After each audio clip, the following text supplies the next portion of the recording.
Welcome to Legal Keys, unlocking time, revenue, and results. The podcast that connects you with the people, technologies, and trending topics shaping the modern legal landscape. From cutting-edge AI innovations to high-growth marketing strategies and everything in between. Legal Keys is your go-to resource for actionable insights. Brought to you by FasterOutcomes and hosted by Tim Sawyer, two-time Inc. 500 co-founder entrepreneur. We're here to help you navigate the tools and trends driving success in today's legal world.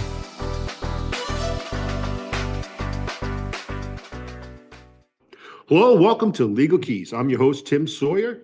For our first-time listeners, we want to welcome you. And for those of you who continue to listen and support us, we thank you and welcome you back.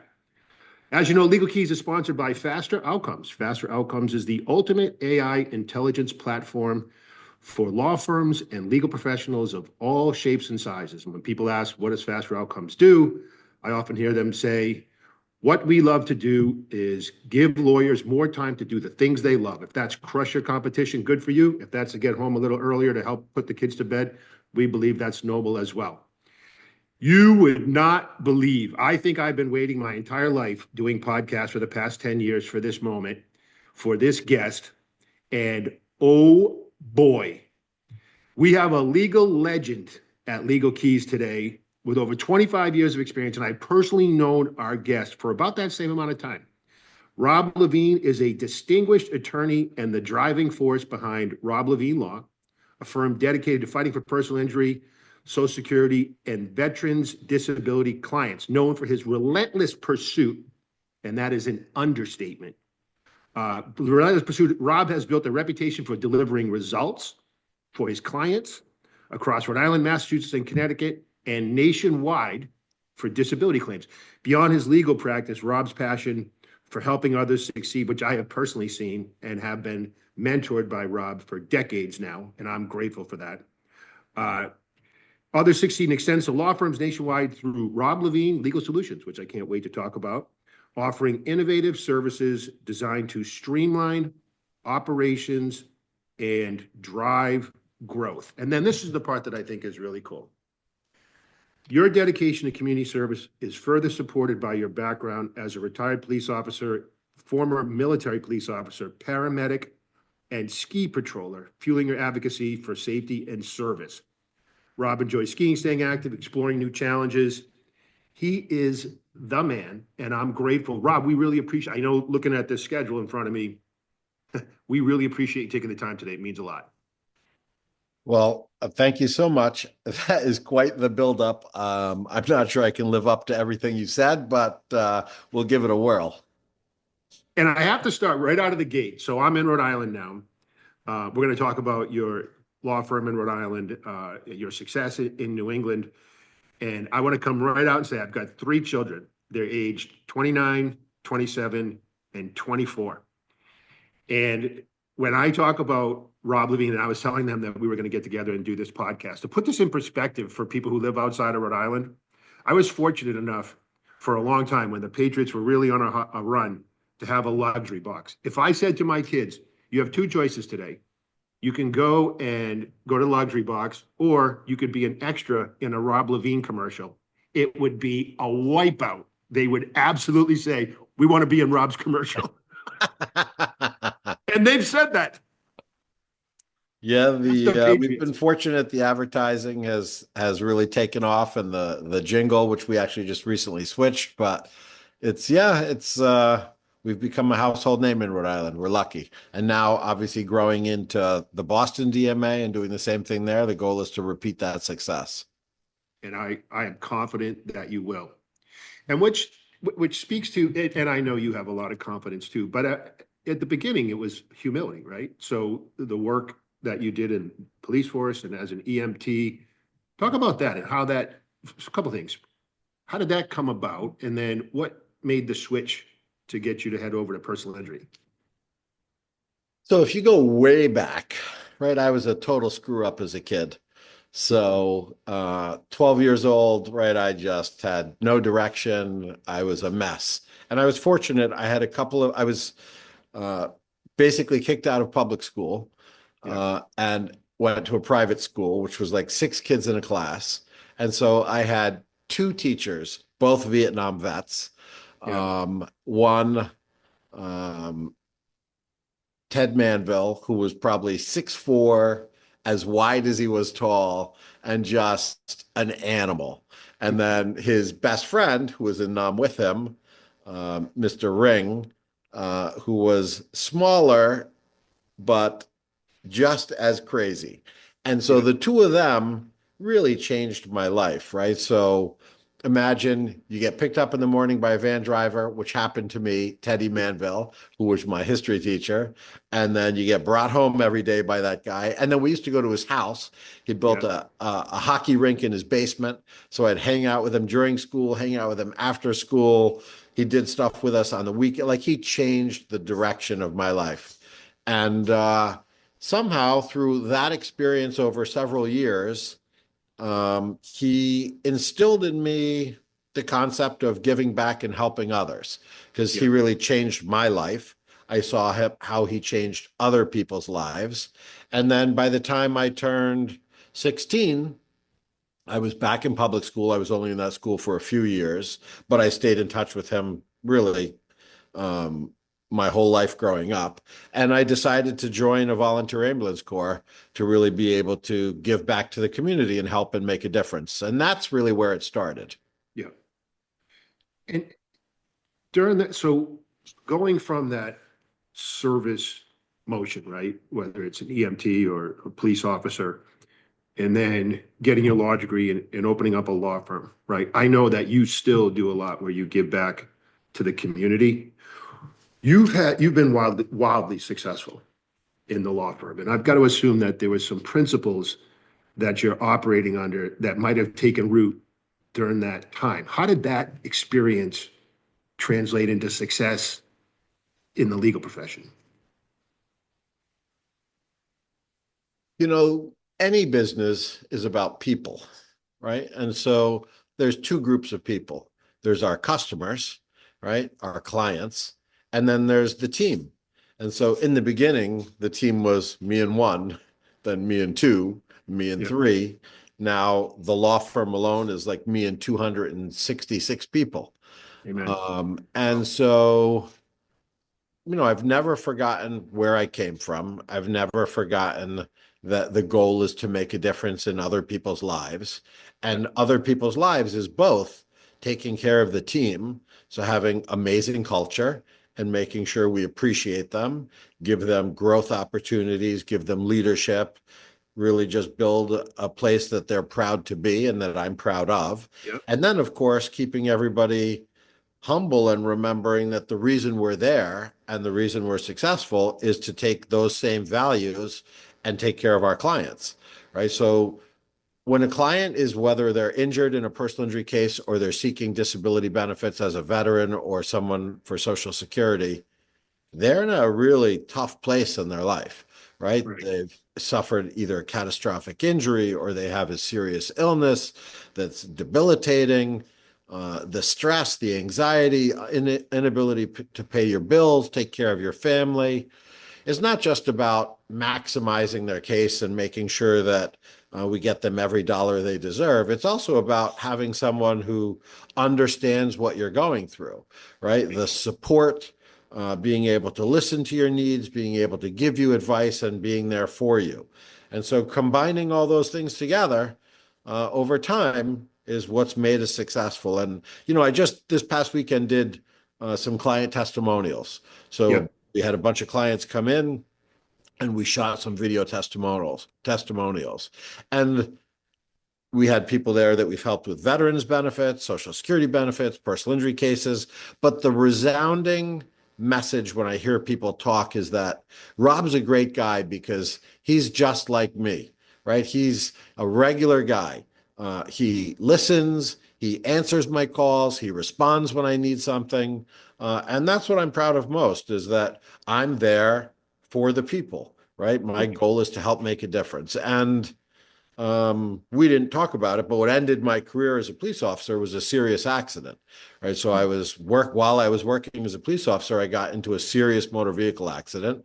two herniated discs in my back. I was in therapy for a year. My car was pushed another car into a building. So we went across the street and up Yeah. into a building.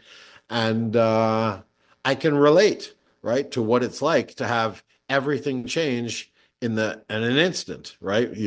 Everything's going on one trajectory. You have a plan and things are Yeah. moving along, and then you wake up and everything's changed. My plan wasn't to run a law firm. My plan was to be a Fed, right? So Yeah. I became a cop. I started to go to law school because I wanted to use that to either get into the FBI or the DEA, and that all ended.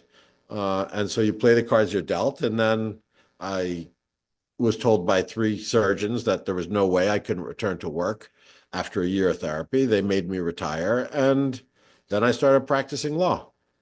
Mm. But I still get to help people every day. Yeah, what's interesting about that, and the reason I'm really enjoying this time is, so I spend a lot of time traveling the country, talking with lawyers, and of course, there's no shortage of lawyers who you know, and they know you, and it's this you have this persona. You really do care about the people, and I do believe that genuinely. But in your colleague, not but, and in your colleagues' circles, they would describe you as that guy's freaking tough and smart, right? So you've got this very compassionate vibe going here, which doesn't jive with. You can also be really tough, and I think part of those. Well, you tell me, right? Part of those life experiences are, hey, representing people is not freaking easy work, right? And Not at so, all, right? But so I'm also coaching law firms. So there's a different coaching lawyers than there is coaching clients and helping them with their injury, right? So I mean, yes, my background made me a tough person. I used to be, for sure, an asshole. But through aging and raising girls and figuring out you get more bees with honey, and, creating great culture, I've definitely mellowed and changed. And I don't think anybody would describe me as an ass. Well, there's probably a long list of people that would still call me an asshole, but that is what it is. But I think the yeah, majority of people who really know me, right, I think for sure that I care. I want to make a difference. And that shows up in everything I do. But yes, I can be a hard ass. you can. And what's cool though is, I always say, if successful people in life, people who have achieved, the levels of success that you have, all of those people have a wake behind them of folks who are like super psyched on one side, then the other side is things didn't go well, and it's very, very seldom that grounded in reality, right? You beat somebody on a case, or you want a customer, or that guy's an asshole, and it's, if you're not being polarizing, I always say to people, you either believe in something or you believe in nothing. And you're a principle-based person who believes in something, and not everybody loves that, right? And I think it's cool that you're very comfortable in your skin, both being tough and being empathetic. And I think those are unique traits to exist in the same human. So kudos to you for that. And then, which And leads me to the. it's also having wins and failures, right? You started to reference the failures, right? So I don't think there's anyone who's really successful that doesn't have a long list of failures, right? So you have to be willing to get up every day, and it's a new day, it's a fresh start. Yesterday didn't go necessarily the way I wanted it to, but you believe in the mission, right? You believe in putting one foot forward every day, keep moving forward. And when I help people, I try to make sure that I share, right, the mistakes that I've made, the failures that I've had. So when I'm coaching law firms is, yeah, that's probably not the best direction that you want to take. And I can tell you why, because here's the screw up and the mistake that we had. And this route is probably a higher chance of success than that route. And so, I mean, it is what it is.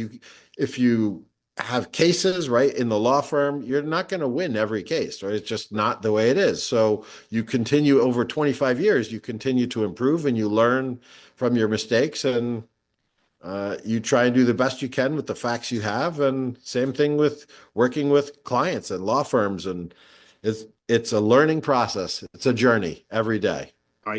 I get it. And what I want to switch gears a little bit. And what I'd like to do with the time that we have, I want to talk a little bit about your entrepreneurial ventures.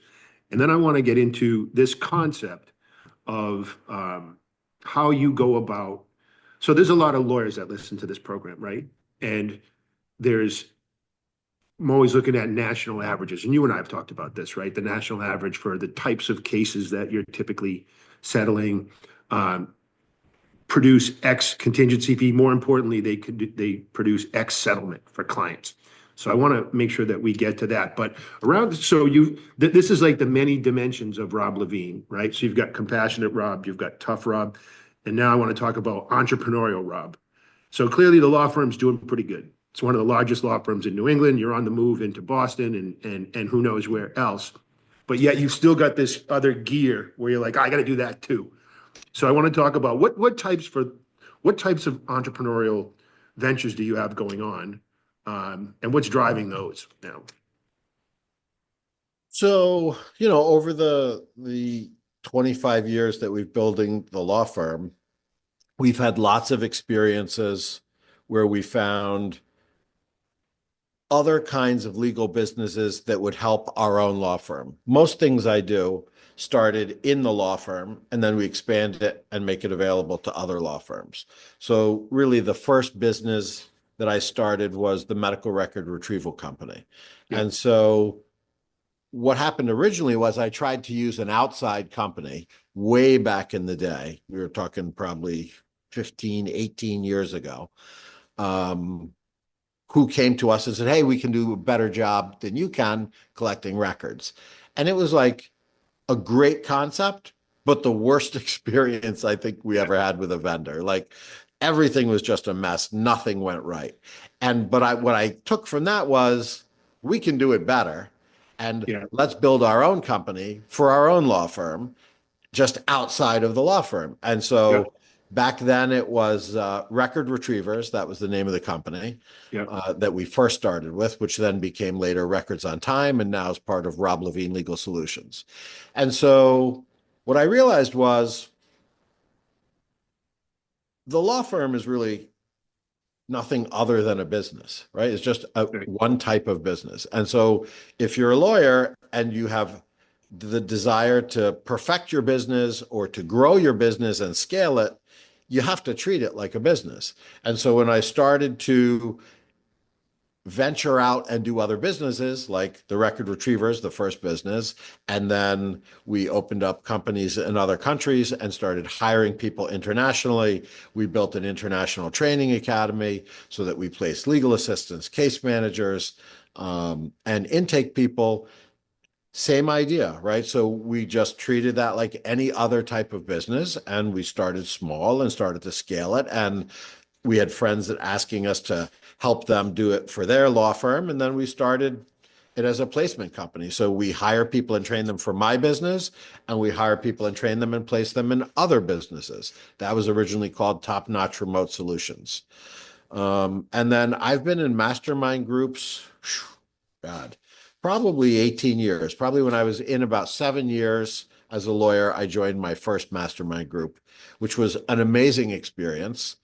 And lots of lawyers helped me grow and learn and see things that I didn't really see. And then now I run my own mastermind group. And, to be able to help other law firms and give back to them and help them grow is an amazing experience, right? Learn from my mistakes, help people see different types of vision and projections, right? So if you're the CEO, you're the visionary. If you spend all your time in any business, working in the business, how do you really grow? Right? If you don't sliding scale, if you're small, a 3-man shop, and you have to practice law every day, I get it. I was there one time. But some amount of time every week has to get dedicated to working on the business. And you have to think about it, right? It takes time to say, what is my vision? Do I want to be a boutique law firm, or do I want to be a monster? If I want to be a monster, I have to have a growth plan, right? So figure it out, what it is you want to accomplish. And then, so being able to help people, even just, you'd be surprised how many lawyers you can ask, like, what's your goal? What do you want to do? What's the plan? They don't know, right? They're just They're getting through the day, getting through the quarter, getting through the year. So to be able to help them figure out what's the next step, where do you want to be, and then build that with them, it's an amazing experience. It is, and what's interesting about that is, so I've now been part of a few industries, right? Mortgage, insurance, elective medicine, plastic surgeons, that kind of thing, and now the legal profession. And this idea of a mastermind group, although I'm sure it exists in some other iterations, I haven't seen it in other industries. What's fascinating to me is the more top tier lawyers that I meet, particularly in personal injury, uh, the more I realize how much that group values masterminds and their willingness to share their strategies in exchange to improve their own, right? And I have never seen that dynamic before, particularly with, you would never get, I love all my plastic surgery friends, I have many. The idea that they would get in a room and collude, or not collude, but share and collaborate Yeah, together. absolutely. In legal, we don't use the word collude. So collaborate. I just think it's really cool that that group of men and women can, put their high profiles, right, their sense of self aside and go, I'm going to go learn. To me, that's the ultimate humility. And what's funny is it's the strongest freaking people that do it. That's Right. what blows me away. I would agree that as a mastermind group within one profession, it's not very common. What you see way more commonly is a mastermind group, we'll call it mastermind group, of a varying group of professions, right? So like an organization like Vistage, which brings people together across all industries. Or I just joined this thing called Baby Bathwater. So Baby Bathwater is same concept, but it's all different industries that come together and share those experiences because, like we started saying, a law firm is a business and all businesses are built on the same foundation and same premise, right? So it's people, right? People, process. And so by sharing and helping each other, yeah, it is unique for law firms. I would say, I don't know that there's a lot of other industries where you see it, but it works. It's got definitely no question. Being in a mastermind group, starting probably around when I was 7 years in, I not sure I would be where I am today if it wasn't for having all of those great people around me, giving advice, having ideas, learning from other people. It's definitely helped shape us. And I want to make sure that we give you an opportunity to invite. Are you currently, is your mastermind group open to new folks right now? Yes, 100%. Where would somebody go to find out about that that's listening? So for any of the services we offer, if you go to roblevinelegalsolutions.com, you would see on that webpage about the record retrieval company, about our training academy and placement, about our mastermind group, our consulting. We do consulting. Got it. So, and then as the last topic I wanted to cover, and I want to make sure I get this right, because you and I, as you know, I'm now out in the community making friends and signing clients and trying to be the best vendor partner that we could possibly be. And one of the discussions I was really fascinated by was when you and I were together talking in Salt Lake, and this concept that not all lawyers are playing at the same level, right? And I use the analogy that it feels like to me, passing the bar is like you got drafted, you're in the league, let's call it the NFL, you're in the league, right? But because I'm in New England, don't hate me for that, but not everybody is Tom Brady, right? There's quarterbacks who never start, they're never going to play. There's people who get, it's just not the same. And so you and I had this conversation about what the national averages are for settlements and by virtue of that, contingency fees, and that you're way ahead of those national averages by a fair amount. And what I was hoping to do with the time that we have left today, to the extent that you're comfortable, is, why is it so different? Why are you beating those averages? And what advice do you have for the lawyers listening to this program to replicate or to get closer to those higher outputs? So let's start with your license. So passing the bar gives you the license to open your business, right? Yeah. And the business you chose to open is a law firm. I wouldn't say that we're all in the NFL, right? So if we look at sports, right, not Yeah. necessarily football, but so we have the minor leagues and Yeah. then the minor leagues. And so law school didn't teach you to run a business, right? It barely taught you how to practice law. It Right. taught you how to think, right? Yeah. How to read a lot of cases, how to think out of the box. But it didn't teach you the day to day of what you have to do to be successful. That's a choice. I think you got the license, and anyone is capable of being whatever they choose to be. It's about the plan, right? Yeah. So if we start with the premise that, okay, I have my law license, I can practice, the first question you have to ask yourself is, what do I want to be? Right? So what do I want? What do I stand for? What is my personal values, right? What is my vision? What's going to be the mission if I'm running my own law firm? Let's just assume we're going to run our own law firm. You got to come up with your vision, first of all. What do I stand for today? What do I want to be in 5 years, 10 years, 20 years? And then you need to work at it. And so that's the first half of the conversation. I think anyone can do it. There's Yeah. no doubt in my mind.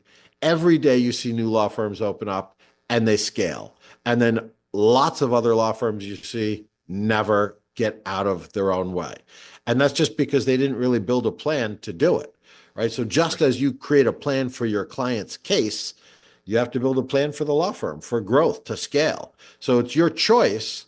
Now, not everybody wants to grow. Some people Right. want to be small, and that's great. So you just decide what you want, figure out your vision.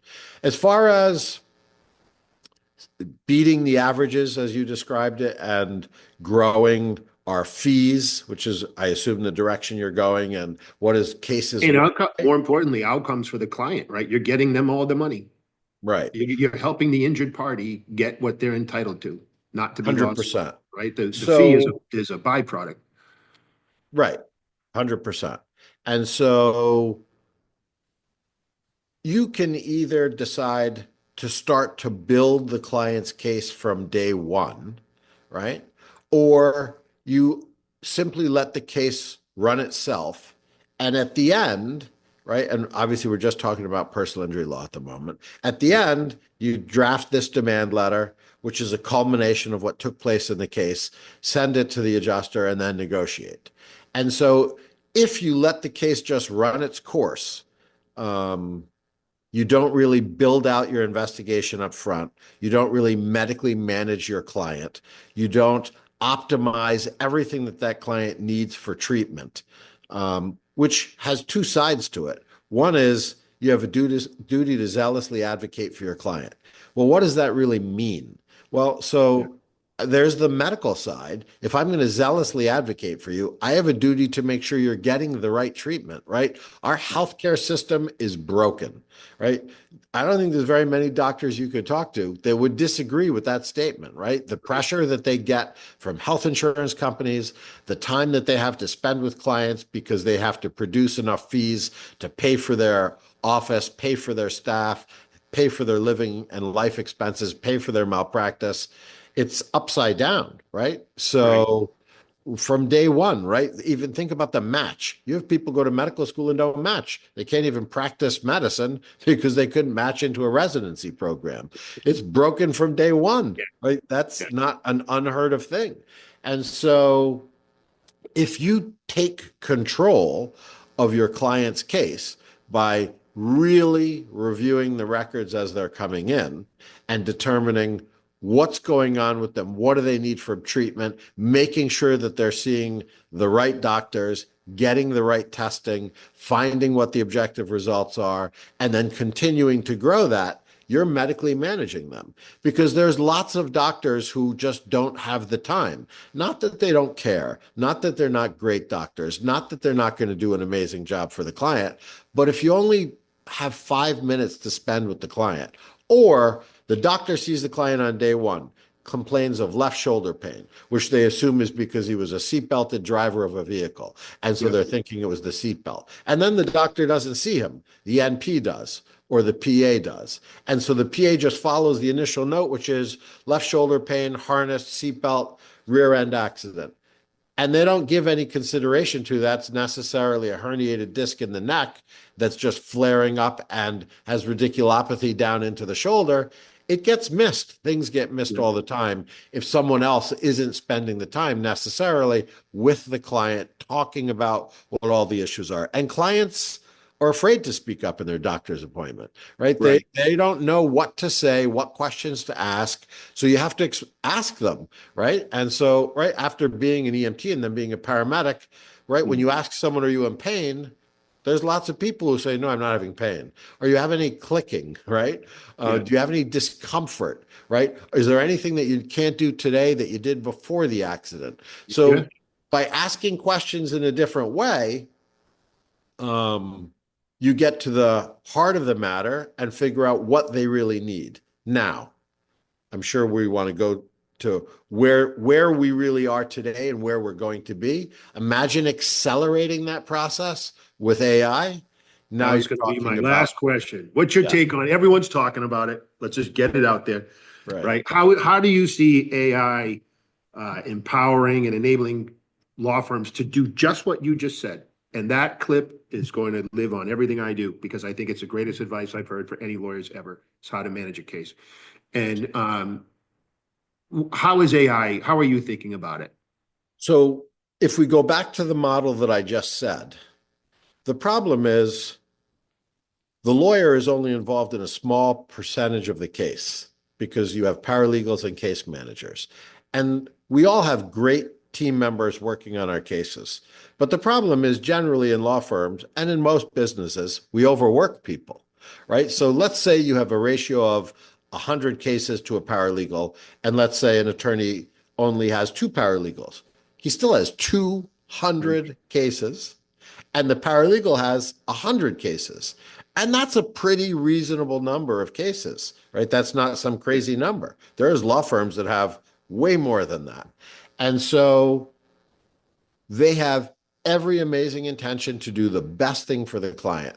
But first of all, their medical knowledge is not very high. The paralegals and the case managers who are talking to the clients, right? They're not necessarily trained in how to ask the question 3 different ways, right? Because one word doesn't trigger it, maybe another word will. They're not sure when they're reading the medical records what they're actually checking. So do they have time to start Googling stuff and figuring out what the doctor meant and what conditions are and what they should be talking to the client about? Whereas fast forward and we look at AI, Yep. you're talking about, imagine having a conference table filled with experts. So you have one AI bot, or we'll use the term agent, who's the smartest lawyer in the room.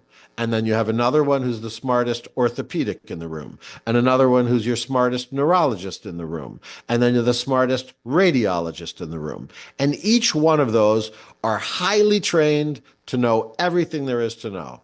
And now we feed our stuff into the system, right? So we're training it and getting it to review our client's case. And rolling back, we start with our investigation, right? So you have the smartest code guy, the smartest investigator, the smartest engineer, and my client fell down a flight of stairs.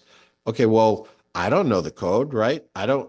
Was that building supposed to have handrails or not? How high are the risers in the stairs? How wide are they? What's the lighting? But if I put in all this information, I'm going to get great stuff back. So my investigator goes out and I say, hey, here's the report from our system. This is what you should be looking for. Here's what I need you to measure. Here's what I need you to get me. Do all this stuff. Then I take his stuff and feed it back into the system and say, here's all my data from everything you told me to look for. What do you have to say? Oh, well, this isn't up to code. This is missing. This is a problem. So I'm building my case from day one, getting my pictures, building my the what I need to prove for negligence, right? And Yep. so same thing on my damages. My system is telling me, hey, this person might have a possible TBI. You should send them the Philadelphia test. So I send them the test, feed that back into my AI system. Hey, Yep. what do you have to say? Oh, well, based on these results, we definitely need a workup. We need to have a neurologist. We need to have this test. We need to have that test. So if you don't embrace AI, you're going to get left behind because it's going to create better outcomes. It's going to speed up the process. It's going to see things and think of things that you weren't able to think of. And that's today.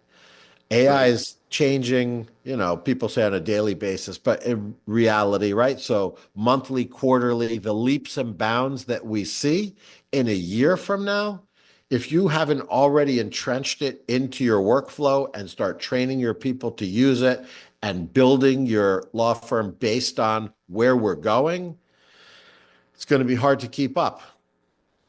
Well, it sounds to me like everything else that you do, you've got a plan. You're a forward-thinking guy, and that's what I love about you. And I really enjoyed our time today. And like I said, it's the many dimensions of Rob Levine: compassionate, tough, skilled negotiator, entrepreneur, visionary, and one of the best ops guys I think the legal profession is going to see for a long time. And I hear that a lot from your colleagues. So kudos to you. I really appreciate it. And if you had one thing, if you said, you know what, Tim, if I went back in time to when I was 25 years old and I wanted to take over the world and I was smashing everybody in the head, what's the one thing you might have done differently that you'd give advice to the new, shiny, modern day lawyer? Oh, God. Um, wow. So I probably would have, when I talk about saying build a plan, right? Know what your future vision is and then plan to accomplish that goal. It took a long time to figure out our brand, right? Yeah, What we were going to market, where we wanted to be. And, that's not an easy thing to do, right? If you have a coach, it's 100. Actually, that's probably what I would say. Get a get it. coach, get someone who can give you direction, help you see what it is that you're trying to accomplish, and then help you build a roadmap to get there. To be able to do it on your own from scratch, it's hard, right? I mean, in my first 5 years of practice, I tried doing a million different things, a million different directions, and had a million failures. And sure, lots of successes came from that. But if in that first 7 years before I joined a mastermind group, if I had joined it day one, that would have accelerated the process tremendously. Yeah. And fortunately, we don't have to go it alone, right? There's people like you. So again, as we wind down, it's where would you want folks to go to meet your team? And RobLevineLegalSolutions.com. RobLevineLegalSolutions.com. And certainly encourage everyone to visit Rob. Want to thank everybody for taking time today. Obviously, want to say thank you to you, Rob. Just final shout out to our sponsor, Faster Outcomes, the ultimate AI legal intelligence platform for law firms of all shapes and sizes. And I think Rob's got a pretty good take on AI. So we hope to see you out and about the country. And we all appreciate you joining us today. Have a great day. Thanks, Tim. Appreciate it.